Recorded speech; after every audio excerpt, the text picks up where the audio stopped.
সবচেয়ে বড় প্রশ্ন, আজকের এই পারমাণবিক যুগে যখন বিশ্ব পরিচালিত হচ্ছে কয়েকটি সুপার পাওয়ারের ইশারায়, তখন কিভাবে ইমাম মাহদী তাদের মোকাবেলা করবেন?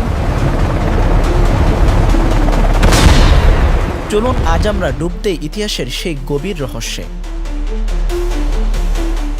মাহদী শব্দটির আরবি অর্থ হল সঠিক পথের দিশারি। এমন এক ব্যক্তিত্ব যিনি মানবতাকে ঘোর অন্ধকার এবং অত্যাচার থেকে মুক্ত করে বিজয়ের পথে পরিচালিত করবেন।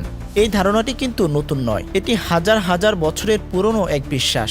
স্বয়ং নবী করিম সাল্লাল্লাহু আলাইহি ওয়াসাল্লামের আগমনের বহু বছর আগে যখন পৃথিবী পাপে নিমজ্জিত ছিল, তখন থেকেই মানুষ একজন ত্রাণকর্তার অপেক্ষায় ছিল।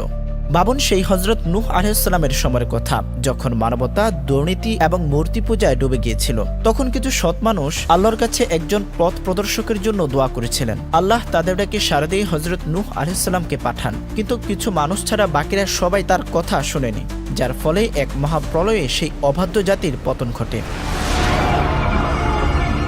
ইতিহাসের পাতা উল্টে আবার এগিয়ে যাওয়া যাক। হযরত ইব্রাহিম আলাইহিসসালাম, হযরত মূসা আলাইহিসসালাম এবং হযরত ঈসা আলাইহিসসালাম প্রত্যেকেই এসেছিলেন তাদের জাতিকে অন্ধকার থেকে আলোর পথে আনতে।